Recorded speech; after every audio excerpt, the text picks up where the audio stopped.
up, everyone? Welcome to Friday Live with Lauren. I'm your host, Lauren Sermon. Super excited that you are back with us, or if it is your first time, thank you so much for tuning in.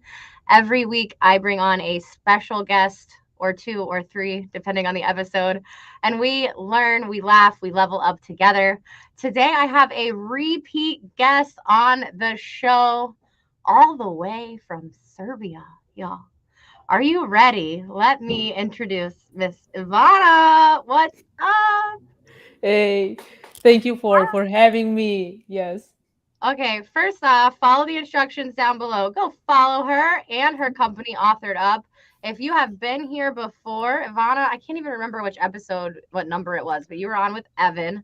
Yes. Um, it was one of the funniest shows. I think we laughed more in that episode than any other episode that I've ever done. Y'all, please share the show if you're watching. You know the deal. Comment, tell us where you're from. Ivana's here from Serbia. Where are you from? Tell us where you are at right now. We don't know if you don't let us know. And why don't you go ahead and give us a little bit about, oh, not me, about you. Yeah. Well, first of all, yeah, I was with Evan, and I think it was the funniest episode because Evan really knows how to tell jokes, and I'm not that person. But yeah, it was in December, and this is, by the way, my first time that I am again a guest at the same show, and I'm so happy to see how all of this will go. Oh, I'm so excited. Okay, so tell us a little bit. The last time you were on the show, your company wasn't even called Authored Up. You've done an entire rebrand. So back then, because I wanted to like reuse content for you and I couldn't because you rebranded right after the show. It was called Authored In, and we've completely rebranded. Tell us about that. Yeah, so when we started building our tool, it was 16 months ago, and we thought that we are going to be a very small plugin for LinkedIn. So we wanted to combine like LinkedIn and then something that is related to our tool. And then it's called Outer because we didn't want to use Creator. And at the end, like we put it like Outer then. But at some point, we realized like we want to have a broader like vision than being like a small plugin on LinkedIn. And then we realized we need to start from something, so let's start from name and then start from app. And then we basically not only rebranded, we built like a whole app from scratch and then released it in March. So we basically had two big huge releases where we built a whole new apps for the public. That's incredible. And what a year for you. Tell us a little bit about what that feels like in the moment when you kind of feel like your business needs to pivot a little bit from what you first started. I know I went through that this year. Tell us what that felt like for you. um it's not easy, and it's not a moment where you are like sitting on a coffee and thinking like, oh, I should change a name and rebrand and then like rebuild an app. And like what happened to us is we got to some limits and we realized that if we want to go behind these limits, we really need to do something around it. And then we wanted to be big in order to push it as a new product, and then like it made sense to also change the name to be according to a new vision. Because when we started building Outer Din, at that moment we built it literally for ourselves to solve our problem, and we didn't too much care about other people using our tool. At some point we realized, let's give it for free, talk to people and see what is really needed on the market. So from that small tool, like right now, that had, let's say, two features, right now we have like 25 or 30 features. So these two are still important, but they are not the only important. So that's why we really needed to make it bigger or to stop building on this small platform. I love that. And typically that's what we realize, right? Our goals weren't quite aggressive enough Yeah. from the beginning. And I love that you figured that out. How long from inception to when you realized you really had to pivot? Well, from, let's say, I will just put it in a time frame. So in July, we are giving Outer Din at that moment for free. We start to build like some features like drafts, and then like in September we already realized oh shit, like this has to be like different. But like let's try to pack it. So like for 3 months we were really trying just to pack on top of it, and then to still promote and to talk about it like as something that is small and different. So it also it had a different target audience. We were targeting everyone that is posting anything on LinkedIn. And then we let's say in November we realized, so 3 months we realized like, okay, so we need to do something around this because we cannot anymore work like this. And not only that we had an issue in like communication, and that the product like wasn't being the product was not as big as we would like to be, but also on a technical part it was much complex to build it this way. So we were like, okay, there are two options: to really try to ship based on this small thing, and yes, in a short run we will be able to make more features to satisfy more needs. However, if we stop, if we invest, we thought month and a half, at the end it was like 3.5 months but like if we invest this month and a half right now just to have the same thing just in a different package, then we'll have like a new limits. Like we'll have like a broader vision, and we'll be able to do much more for our clients. And that's when we said, okay, 1 month and a half is not too much. But as I mentioned, like it was more 3.5 months. Well, in the grand scheme of things, typically, one, all of our timelines are a little bit skewed. We all think we can do things quicker than we really can. Let's be real. You're working with something that's very technical that you said. You pointed out when you were speaking a minute ago, you said that in the beginning you were really targeting anybody who was posting content. Do you still think you're targeting anyone who's posting content, or has that gotten more niche down for you? Yeah, it went a little bit. It definitely went niche. So we realized that we want to target only people that are creating content on LinkedIn, but are not professional marketers, copywriters, etc., and that are not agencies. So why? Because we are these people, and then we can understand all the pain when someone who is, let's say, salesperson or like a technical person wants to communicate its knowledge to LinkedIn in a post.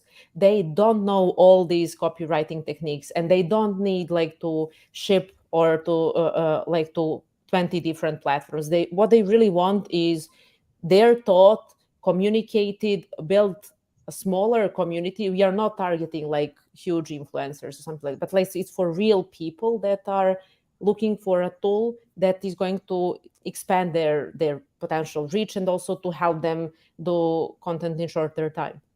I love it. Content in shorter time is what originally brought me to find you all, right? I wish I could remember the specific person who turned me on to AuthoredUp.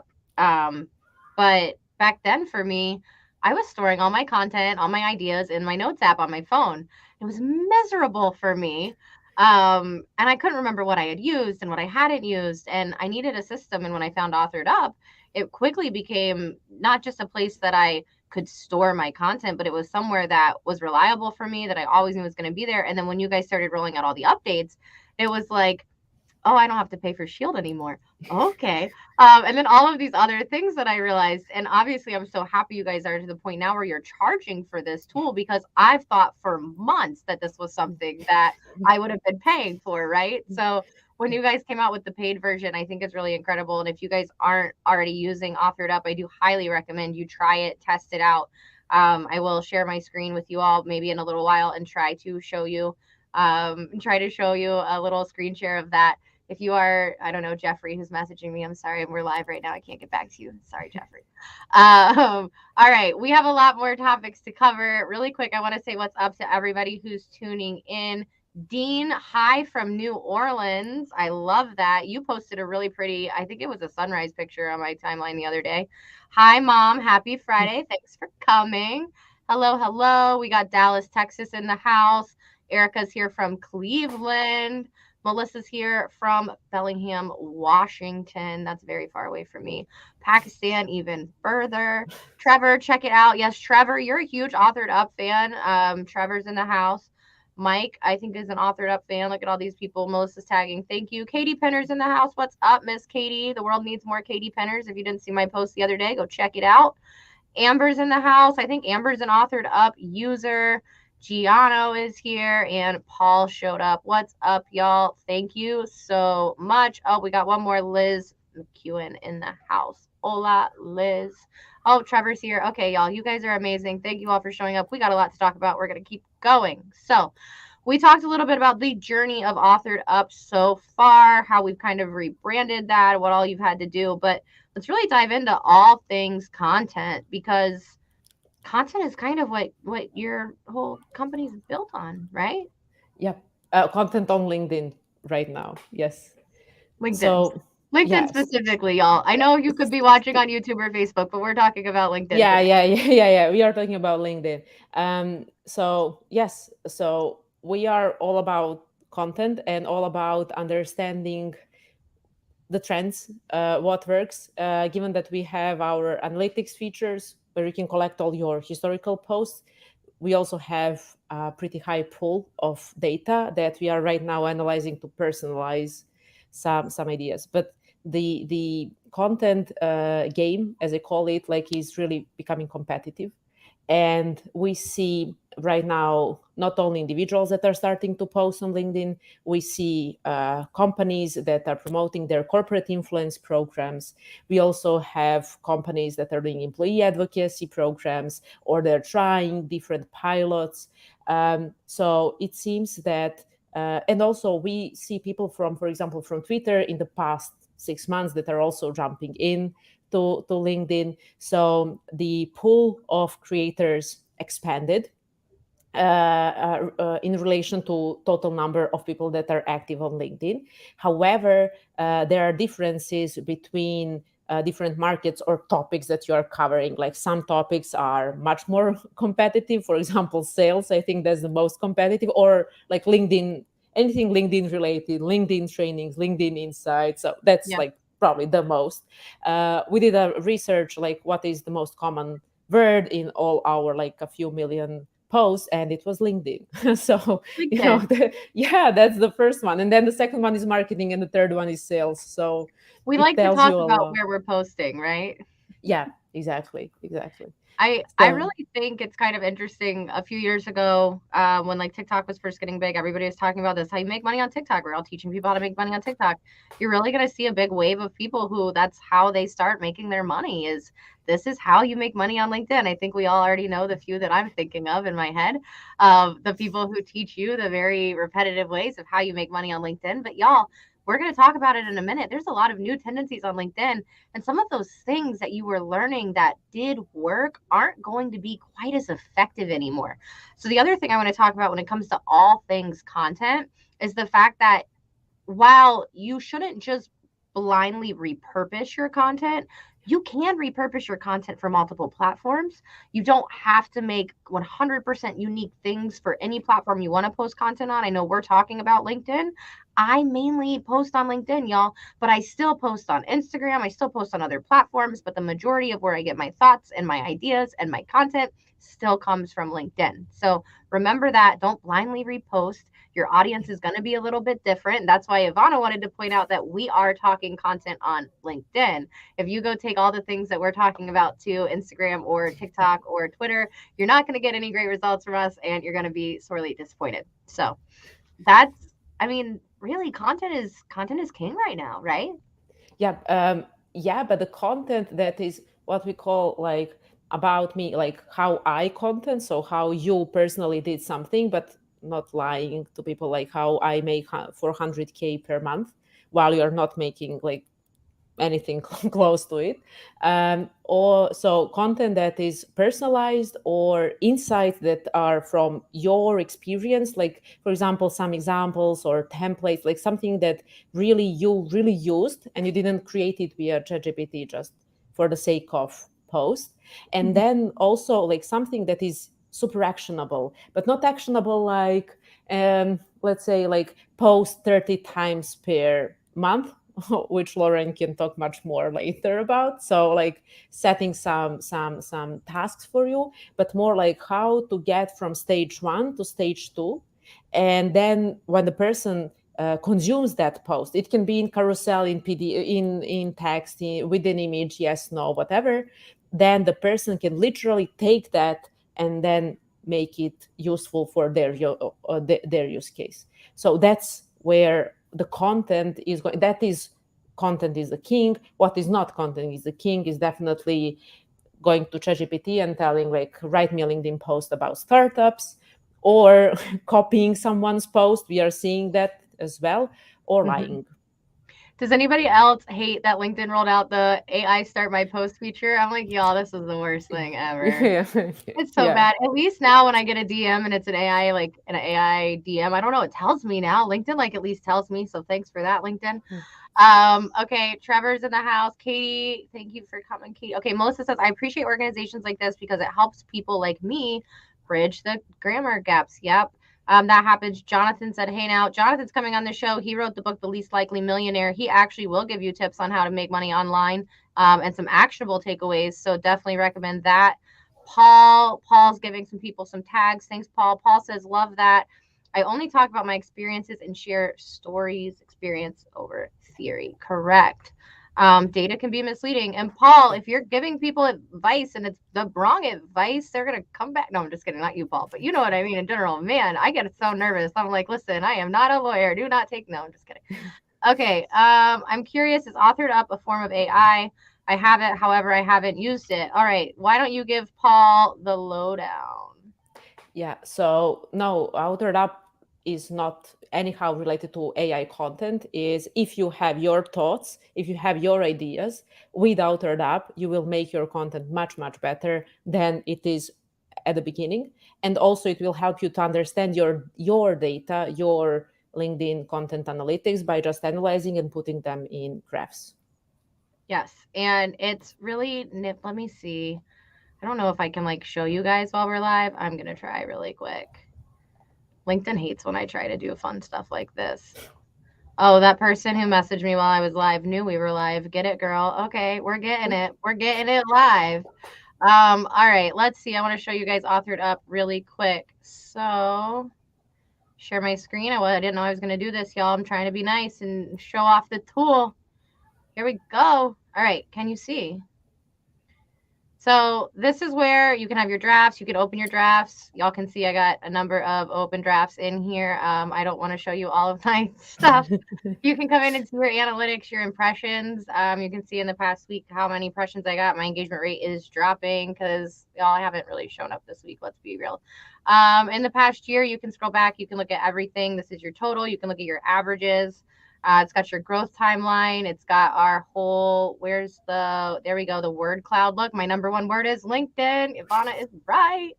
And then you can see all of your stuff. So, y'all, this is just like a little quick preview of what I got going on. But just to show you all, it's actually like, I don't know. I couldn't live without it. I only have a few tools that I really feel like I couldn't live without. LinkedIn locked down my account at one point and told me I was like a automatic robot and made me, I had to remove all my extensions. And when I got rid of all that, I was like, no, where's all my stuff? It was horrible. So it was like one of the first ones I brought back. And LinkedIn, I'm not a robot. Please don't ever take my account away again. Pay you a lot of money for my account. Thank you. All right, we have more to talk about. Let's see the next topic. Okay, so we want to talk about the new tendencies on LinkedIn. And y'all, if you are watching, you can ask questions in the chat. Obviously, we will try to answer them the best we can. But let's talk about some of the new tendencies that you're seeing because, like you and I were talking about before we got on this video call right now, it's not what it was in 2022 when I went on a 60 days to 9,000 followers or whatever I did. It's not one of those like sprints where you're going to grow like that. LinkedIn removed a lot of the fake profiles, a lot of the bot profiles. They're getting smart about that. So, talk to us a little bit about the new tendencies, what's popular, and what are you seeing right now, especially in the late 2023 that we're coming into. Yeah, so from the, let's say, from the community perspective or network perspective, their algorithm for tracking bots or any kind of an automation like pod, like, auto comment, AI comment, whatever, they are definitely punishing that type of post. So even though someone is in a pod and gets 6,000 reactions, it has a relatively low reach.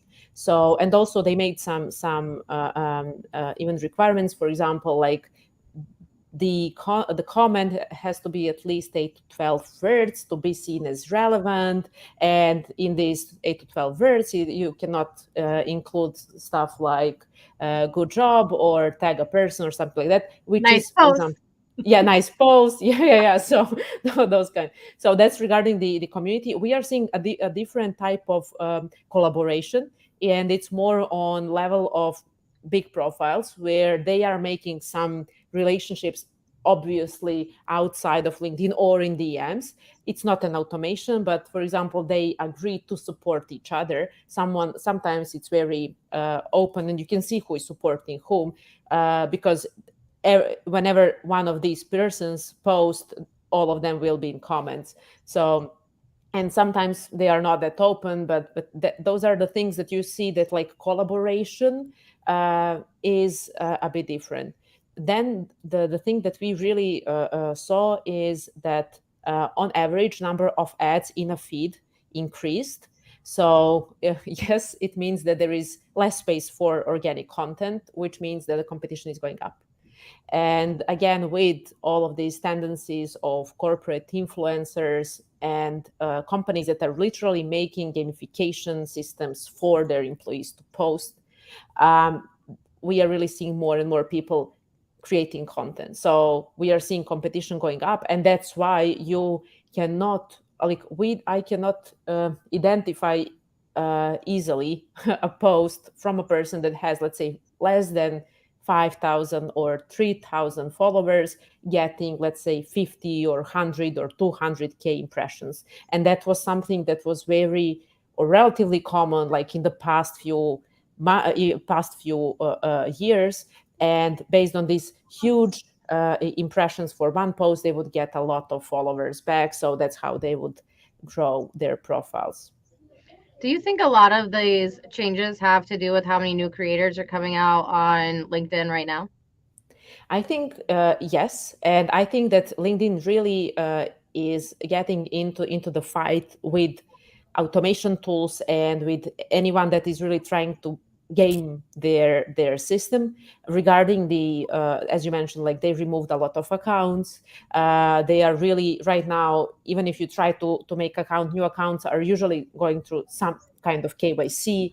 So they are asking for IDs. They're really trying, because at the end what LinkedIn wants is that you, as a new member or existing member, do not spam their people, other people, so they will leave. Or if you really want to spam, then you need to pay for, premium account and then being able to spam. But at the end, there is a cost of it. So that kind of like from the LinkedIn standpoint, like they are in line with their incentives and obviously competition, because they can extract much more value right now when they have more than 900 million people at least signed to LinkedIn. I didn't ask you this, but I'm going to ask you right now on the spot. How do you feel about all of the LinkedIn ads that are coming on our feed now? I mean, I'll be honest with you. I've considered actually dabbling in some LinkedIn ads with how many promoted ads are on my feed. I'm already thinking about getting into Instagram ads. I'm working on that over the weekend this week. So I've been thinking about getting into the LinkedIn ad game. What do you think about the LinkedIn ads and how many are popping up?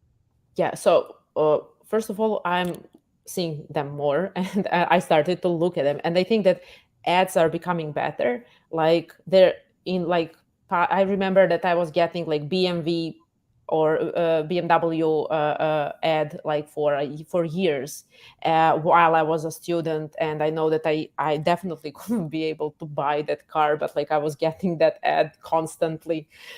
So I think that obviously their algorithm became more successful, and also like the question, if you want to get into ads, it's what exactly are you trying to achieve with ads? Like for awareness, only if you have a huge budget, but for retargeting, or if you have a really clean understanding of your niche, and then let's say a free webinar or free course or something that you can provide a lot of or event you can provide for free a lot of value, then it makes sense to combine these two, because that definitely goes into your funnel, but you are basically getting in the middle of your funnel.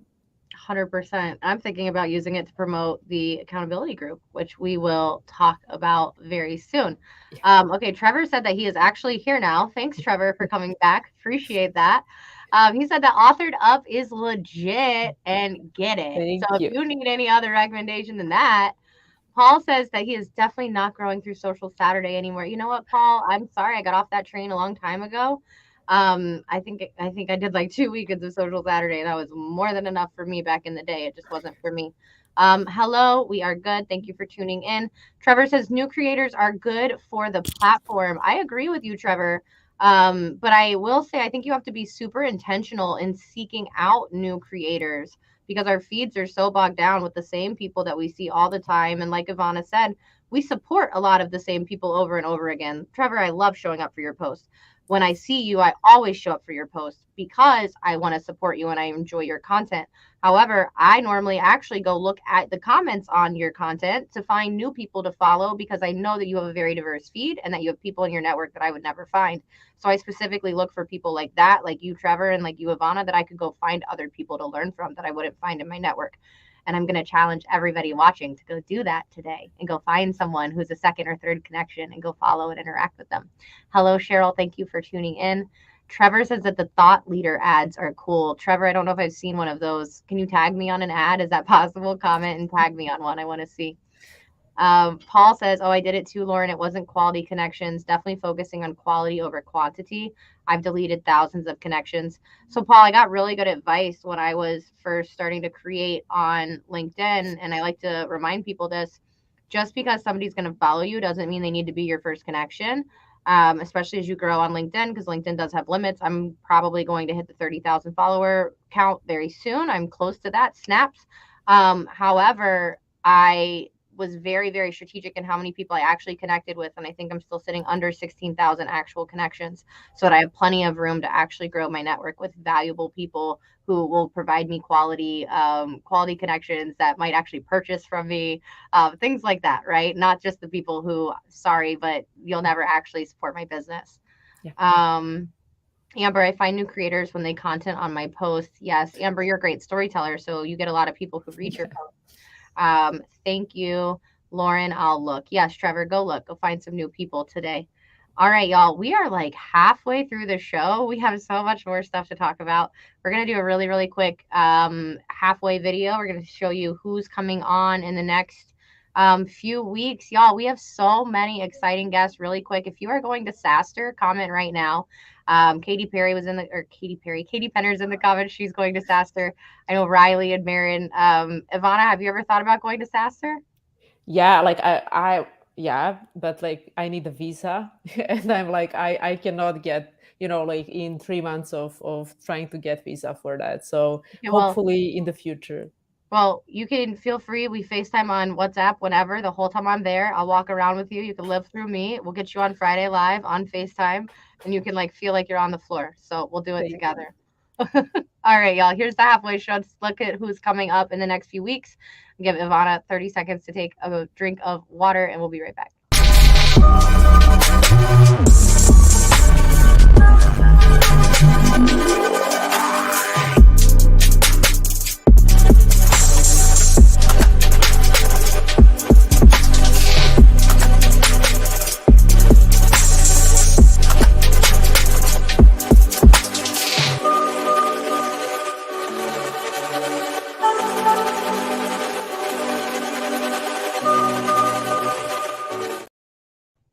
All right. It is halfway through Friday Live with Lauren. If you are just tuning in, thanks for coming. We have a lot more learning, laughing, and leveling up to do.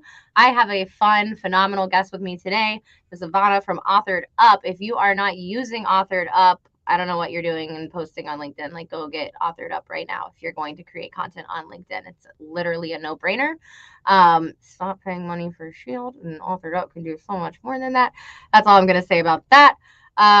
Y'all, you have been living it up in the comments. Liz says that she woke up for this today. Liz, thank you for waking up for this. Liz is a little sicky. I don't know if y'all can see that emoji, but thanks so much for waking up for the show. This person says that they're definitely rebranding their presence on LinkedIn and revamping content for sure. Well, this one is for you. stay tuned. We're going to talk about the accountability group in 1 second. I can help you with that. Paul from Vende Digital is doing a thought leadership promoted post now. Sent you a screenshot. Thank you, Trevor. All right, let me bring Ivana back. Hello. Hello. All right, so we got a few more things to talk about this episode. One of the things I want to talk about, which is something near and dear to my heart, and it does have a lot to do around content in general, is the accountability group. Ivana, I think when you were on the show in December, was I still doing the accountability group when you were on the show? I can't remember. I can't. I know that we talked about it in DMs, but I don't know if I can't it was during remember. the show. So in a little bit, y'all, we're gonna talk about avoiding burnout because I did the accountability group and I burned out. I was doing a lot of it on my own, and while it was wonderful for me, when it grew and grew and grew, and I got to over 100 people, and I was recruiting full time, and I decided to start my own business and all of the things that we always do, I didn't delegate enough, and I didn't hire enough help, and I didn't figure it out quickly enough to keep it going. So I paused on that. We did a lot of other things, but I've been getting a lot of requests to bring it back. So when we're talking about new tendencies and all things content, like we've been talking today, one of the things that I like to do and like to help people with, I'm going to drop it in the comments right now, is teach you how to actually start getting consistent in your posting of content. Because, like Ivana can tell you, if you post once or twice, it's really not going to do much for your brand, for your impressions. It's really not going to help you that much. So if you have a goal of really becoming active on the platform and becoming one of the people who's creating content, you have to be accountable. Ivana, how do you hold yourself accountable, especially as not just your own personal content creator, but you have a brand that you have to create content for? How does accountability play into that for you? Um, well, it's not going so good, so I should probably join your group.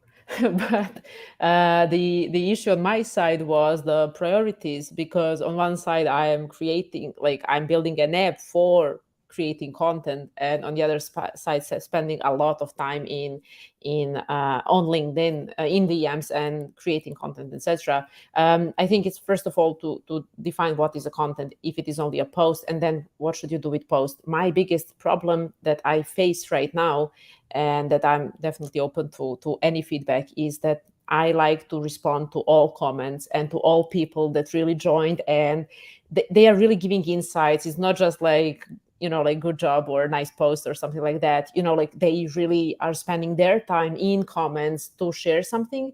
And it's not fair from my side not to be there, because I need to create content, I need to post. So that's something that I struggle right now the most. For me, what I realized works is if I block some time, and if I define content as comments and responding to my posts, and also comments on other people's posts, because I want to support other people and they said something smart and they really want to join that conversation. For me, it's like all of that is content, and Yep. then it starts to make sense. So there's a number of things, right? One of the things I want to say to that is that when you're creating content, one of the great things I like about the accountability group is we teach you how to create content quicker, right? Like it doesn't always have to be this really elaborate, crazy post. I think I have a challenge where it's like create a post in under 3 minutes and click post, go right now. Like that's one of the things. And it's like, just do it because it couldn't be that bad, right? And we all overthink things so much. I think it's so funny. I use Lavender as a sales tool for my emails, right? And I've joked with people, but I'll throw my content in Lavender and see what it would score as a sales email because it'll also tell me if it's short and concise and easy to read, and it helps me with those things. So there's a number of things that you guys can use to help make it short and concise. But what I like to do is make sure for every 5 comments I'm responding to, that I'm taking time, and then I'm also leveling that out with my DMs because my DMs get out of control. I don't know how you feel, but I feel that same commitment to the people who show up in my DMs. If it's like an actual message and you need support, I want to support you too. Because especially as a recruiter, I get a number of people who don't want to show up publicly on my post or things like that. So I do try if you're commenting on my post publicly, and yes, I do want to grow as a creator, y'all, I'm gonna spend more time to engage with you, but I do try to level that out with the time in the DMs. I've also considered maybe hiring somebody to help me with my DMs and help me with that so that I can get some assistance with that. But at the same point, you always want it to be you and you want to have control and ownership of that. So I don't think that you necessarily have to stop one or the other. Just I also think that you can respond to comments every other day. It doesn't have to be an immediate thing. And I do that to boost my algorithm right before I post. I'll go back and I'll be like, oh, let me go Yeah, back and yeah, of course. respond to all my comments from the last 4 days. Because life gets busy, y'all. And y'all, if your life gets busy and you can't respond for 4 days, your life got busy and you didn't respond for 4 days. It's okay. It's okay. But be accountable to show back up because the people that you're building for want to see you. Okay. Paul says that accountability is the true reason people join masterminds and hire coaches. Yes, Paul. If we could all do it alone, imagine the world we would live in. Discipline equals freedom. Melissa suggests that you batch response times. I also have a number of responses that I use text plays for. So I have a number of like generic responses for the people who do kind of leave me the more generic stuff that I can quickly use. Trevor has some advice. You do heavily researched content that doesn't need daily pace. It's Yeah, great, and your followers look for it. There we yeah, go. Paul says, if we think about isn't everything we do on LinkedIn content, our post, comments, how we show up at events, etc. There we go. Mark Jarrow's in the house. What's up? All right, y'all. Thank you for tuning in. If you want to join the accountability group, it is in the comments. We are trying to help 100 more people grow on their journey. I will put myself big really quick and tell you. So it is 30 days of prompts. They will come automatically to your email address. They will instruct you on how to grow, how to figure out who you're talking to, what to say when you're stumped. Everybody in the group uses the exact same prompt every day so that you have other people who are doing the same thing with you. You're learning with them. If you're like, I don't know what to say today, somebody else will give you an example of what they're going to post that day. We are eventually going to bring back the Slack group in 2024. I'm just being realistic with y'all. It's not happening before then. But join the group now. You will have access to the paid Slack community that's coming in 2024. And the accountability group is really just here to support you in your journey. By the end of it, we do start to teach you if you want to post more than once a day, or if you want to post multiple types of content, if you have a business, things like that. We will learn all of those things. And we have some past group members who actually have contributed some content to this, who were successful in the past. So if you want to learn, if you want to join, it is 100% free. Jody said, "What did I miss?" Jody, you missed a lot. You're gonna have to catch the replay today, but we are so happy you're here. Thank you for showing up. What's up, Mark? All right. Next, we are going to move into probably a topic we could talk about for like 45 minutes, right? This could be a show in itself. Let's talk about avoiding burnout. Y'all, burnout is real. Let's be honest, I've been feeling so burnt out this week. And then in 2 weeks we're traveling to Saster, and I'm just like, oh my gosh, what's going on? I think a lot of it has to do with my kid going back to school, and figuring out routines, but I'm starting to feel burnout. So let's talk about specifically you, Ivana. You guys have rebranded, you've done so much. I'm sure the last 2 years didn't like it hasn't been like what you thought it was going to be in your head, right? So yeah. how have you avoided it throughout all this time, and what are you doing daily to make sure you don't? Yeah, so yeah, for sure. Like don't start a startup if you are not willing to, experience ups and downs.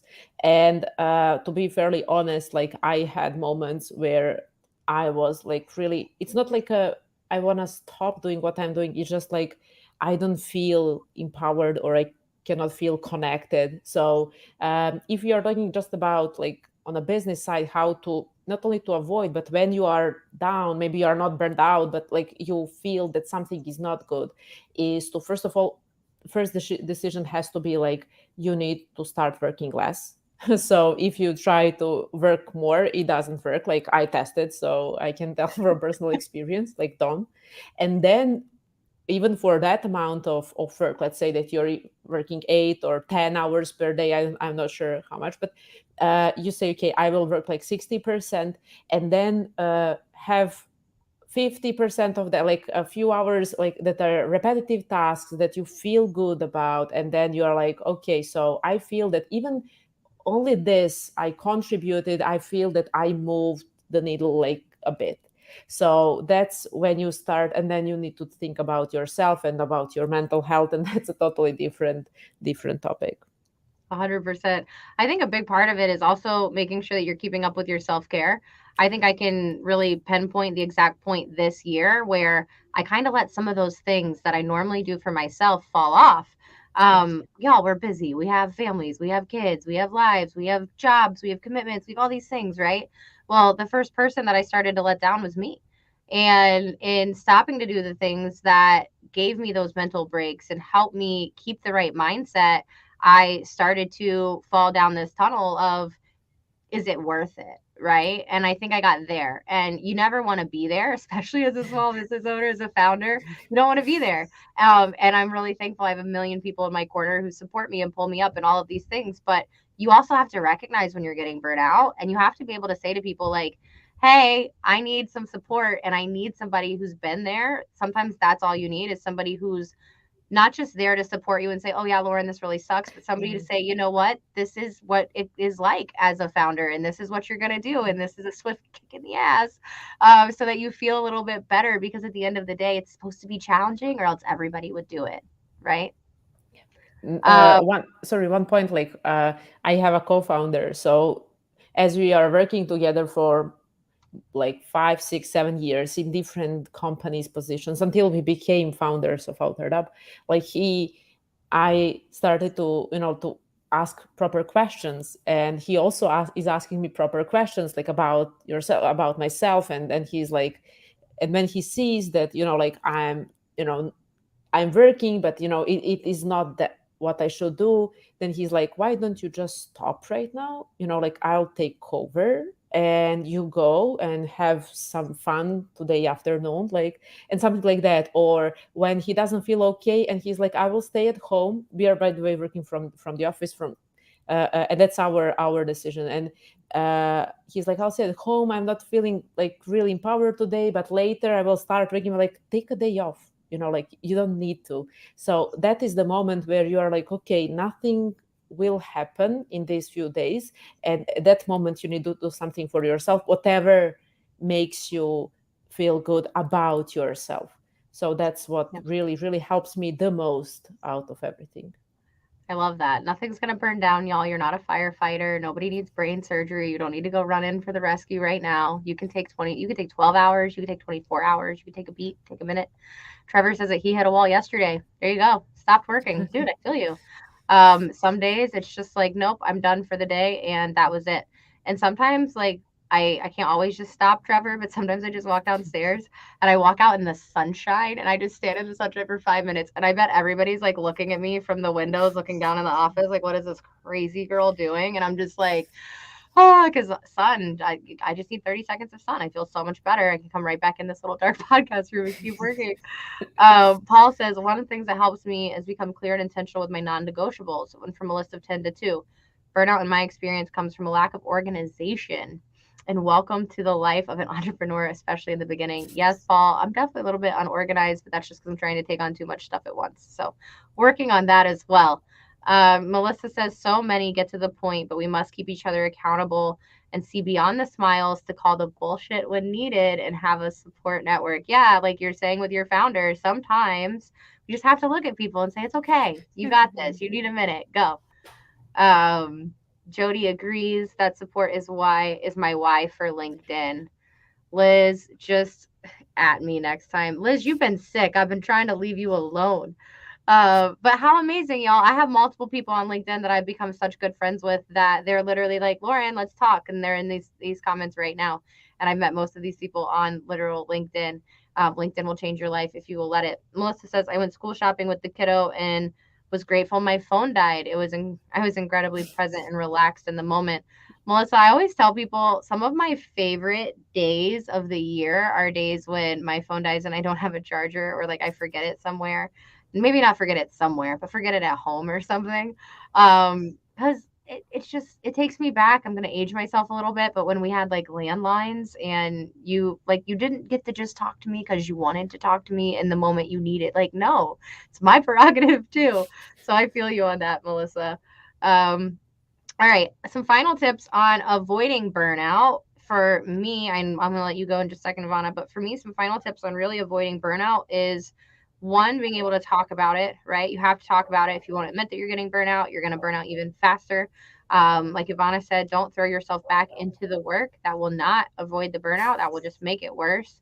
And at the end of the day, if you do have things that you're passionate about, you have to learn to delegate. My biggest thing in helping people not burn out is learning to delegate their tasks. If you can delegate some things, or if you can pick out only the two or three things on your list today that are the have to do's, not the want to's, but the have to's, and you can narrow that down and you can simplify your list. What's the acronym? KISS, keep it simple. We're not, yeah, keep it simple, y'all. Anyway, those are my few things to avoid burnout. What would you say, Ivana? It helps if you have like real relationships. They don't need to be offline, they can be online as well, so on LinkedIn. So there, if you have your safe person or someone that is next to you and can understand also what is going on, maybe before you understand that you are getting there. So if that is an option, then that's the most beautiful option, because you won't even get to the moment where you're burned out. But if you get there, like, do not pretend that everything is okay, because when you wake up tomorrow, again, it won't be okay. And then you're making it really harder for yourself. So please try to understand and to interpret what is going on when you have so many thoughts and you have like 155 new tasks on your to-do list for today, and there is no option to finish them, not today but in the next seven weeks. 100%. I love it. So Trevor says that for him, it's the car wash, 5 minutes of total shutdown. Okay, if you're watching, I want to know, please comment right now. Do you meditate? Do you do box breathing? What do you do? How do you calm yourself? I like to tell, like, my thing is not the car wash, Trevor. Okay. I will literally, I don't like meditate, but when I'm in the shower, I will try to feel the water from the moment it touches my head until it touches my toe, like that single one specific water droplet. And I try to calm my brain enough that I can literally focus that much on the water. And until I can do that, I can't get out of the shower. So my water bill is kind of high sometimes. But if you're watching, do you meditate? What do you do? How do you help yourself stay centered? Um, Melissa says that she has three to-do lists, 24 hours this week and the future. I like that you break it down of what you need to do in the next 24 hours this week and in the future. How often do you rewrite your to-do list into like the next week and the week after? I'm horrible about that, Melissa. That 24 hours, something from that would go to next week, something from the week would go to the future, and it would just keep building. Um, Yeah. Mark says music. Okay, Mark. Tell me what kind of music. What's your tune? I don't really do music. I don't really listen to like a lot of music like that. I don't know. I feel like I'm like the exception that I don't listen to a ton of music. Liz likes to read. Okay, Liz, are you reading fiction to escape? Or are you reading nonfiction? What are you reading? Paul likes to go walk. That's where his ideas come from and his stress relievers. Walking is good, Paul. I don't know how you do it in this Florida heat right now. I hope you go inside on a treadmill and you walk indoors because Paul lives local to me. It's really hot outside, Paul. Jody goes outside and music. Okay, I got to get on the music trains. Y'all give me some song recommendations, I guess. Walking in the woods with dogs is crucial. Trevor, I go walk on the beach. I don't have woods near me, but opposite coast, opposite things. The beach is for me. Ivana, what's your favorite thing to go do? Yeah, definitely walking. I have woods and it's amazing. And the second thing is, I'm in Belgrade, Serbia, and I am born here, so I have a huge network offline.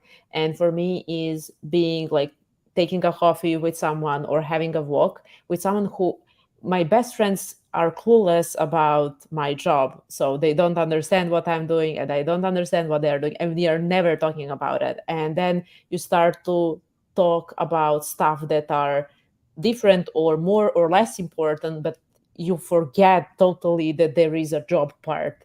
So if you have something like that, for sure. And walking in woods, for sure. Like I have five in Belgrade. Oh, I love that. I'm gonna go walking in the woods. I went to Tennessee a few weeks ago. There's some mountains there. I went walking in the mountains. Mark says that the music depends on the mood. Rock, pop, spa, nature. Nature sounds maybe for me. I maybe I could do that. I don't know. It sounds like stressful for me. Just thinking about it. But Liz, fiction is better for escaping reality. Liz, I know you're a big reader. Melissa says she'll send me a list. Thanks, Mel. Appreciate you. Paul says lately I've learned to appreciate alone time enjoying meals. Okay, Paul, I don't know how I feel about this one. I don't like to eat alone. The last time I had dinner alone, I think I cried at the table. So no.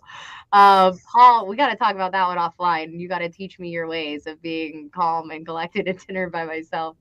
Melissa says, come visit. We'll go to the waterfalls. Okay, y'all. We just got, I mean, I got an invitation. I think she's inviting you to Ivana. Let's go one day. Um, y'all, this has been such a fun episode. We have one more thing to talk about. Ivana's not happy with this topic, but she's gonna have to figure No. it out. Go follow Ivana and Authored Up one more time, y'all. If you are not already using Authored Up, oh, hey, Alan. Thanks, Alan. Appreciate that. This is a pretty cool little podcast room. Shout out to the one where I have an office and I film this. It's all plug and play for me, which is really, really nice. Jody listens to classical and blues. All right. Classic. Classical. There we go. All right. So the last topic every week is our Fun Friday fact. And I know you're like so stumped with this one because you can talk about anything. If you're watching, what's your Fun Friday fact? Drop a Fun Friday fact in the comments, and Ivana is going to give us hers right now. Okay, I can start, right? Yeah. Not so fun, but if you want to get viral on LinkedIn right now, there is one hack, and that's to build a cheat sheet. So if you build a cheat sheet, there is much higher probability that your post will get viral. Okay, y'all, I'm building a cheat sheet this weekend because I didn't already have enough stuff to do. Okay, hey, that's a pretty good fact. I thought you were gonna say something else completely different. I'm happy it was like PG. I thought it was gonna be something awful. I was And thinking then I about that, remembered but I'm Evan's like, not on the nah. show. Evan's not on the show. Nothing. It's Yeah. a PG show. This was so much fun, Ivana. Thank you so much for coming on with me today. I so enjoy not just what you're doing for all of us who create content, but you are a woman founder who is out there doing the damn thing. It is so impressive. And I just think that you're going to really lead the way for a lot of other women who want to be tech founders. And I'm so proud of what you're doing. And I can't wait to keep following your journey. Thank you, Lauren, first for having me, and thank you all for participating in this conversation. Please follow me, and if you have any question, I like questions and I like assumptions about LinkedIn content or any kind of a content. Send it my way because I like to research my database, and maybe I'll provide you insight that nobody knows. And Ivana will get back to you. Like I told you, y'all, she's got the inside information because of that tool she's got building. She finds out stuff before we do. And if you DM her, she will get back to you. I know sometimes I'm like, hey, I can't figure out how to do this. And like 20 minutes later, it's like middle of the night for you and you're just getting back to me. So thank you so much. Appreciate you. Y'all, this was real. Paul says that was fire. Yes, it was, Paul. Jody, thank you for the tips and tricks. You are welcome. We will see you next week with more tips and tricks. I'm going to have a special guest. Y'all don't even know who it is because neither do I. We're going to have a special guest next week. And then we will be live in person at SaaStr. Okay, really quick, last thing. Sorry, y'all. If you're going to SaaStr and you want to come by and you want to be on Friday live in person, I already have a few people, so I need you to message me and DM me. If you're gonna be there, I'll tell you where we're setting up. And we're gonna do Friday Live in person on the floor. And I'm gonna ask every single person a Fun Friday fact, so you better know one. And I'm probably gonna ask you an embarrassing question too. All right, this was fun. Ivana, anything else for before we go? Nah, I think that I spoke too much. So Not at all, y'all. This was fun. If you enjoyed it, we will see you next week. If not, don't come back. Bye. bye.